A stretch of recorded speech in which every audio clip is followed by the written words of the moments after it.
Alt text or alternative text is text that describes the content of images, graphs, and charts. It should be added to every image that conveys meaning in instructional and communications material. So what is images, or how do we denote images that do not add meaning to your material? We consider those decorative images, and decorative images do not need alt text. In today's lesson, I'll show you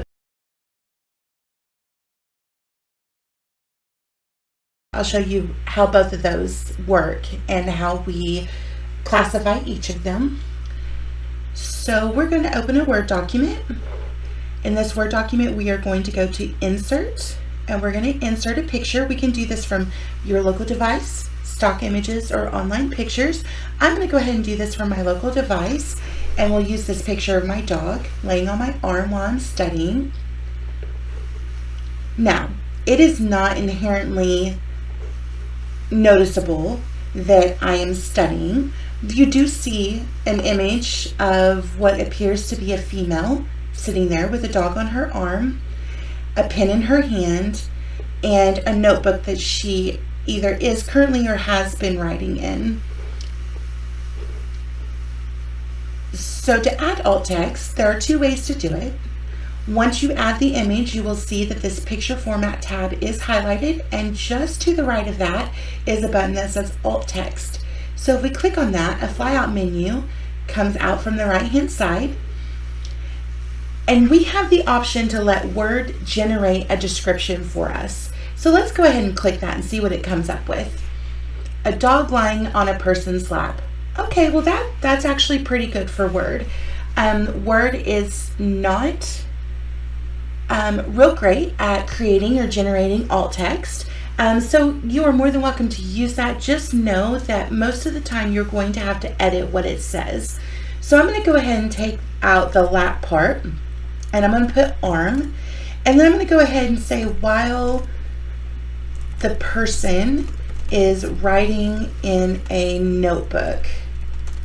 Again, if you don't know the background of this picture like I do, you're not going to know that I'm actually studying.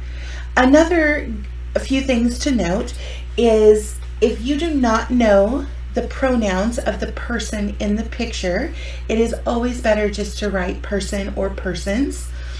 The same with ethnicity or skin color.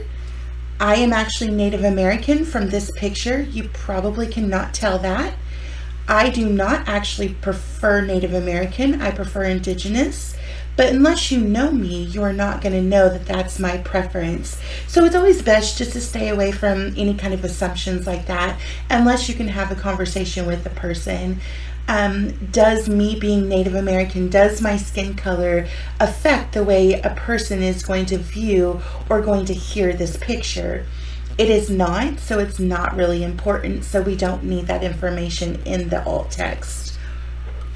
Secondly, we can add alt text. I'm going to go ahead and close out this flyout menu. We can hover over the picture, we can right click, and down here in this menu you will see edit alt text. Now, depending on your version of Word, you may see something there that says preferences, and if you do, click on preferences and a little flyout menu will pop up again on the right hand side, and you will find alt text in that flyout menu. But here we have a newer version, so we're going to go ahead and hit edit alt text, and again the same flyout menu from before pops up. It does keep what we had already written on there, so our alt text should be good. Now let's look at decorative images. So decorative images, again, are images that don't actually add any content. So a really good example of this, if we go up to Insert and we go to Shapes and we do a line. So if we're just needing kind of a border or a line break and we want something visible, then that's a really good way to do it. But does this line actually add any context to our presentation or our paper or whatever document that we're creating? It doesn't. So we can mark that as decorative text. So when a screen or a decorative image, so when a screen reader reads this, it's actually just going to leave out that line.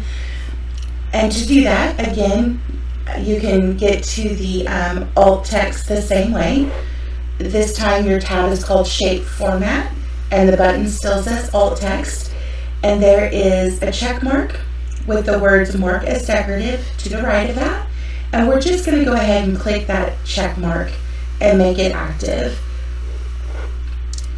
And again, you can right click on this, you can hover over the line, right click, and click edit alt text.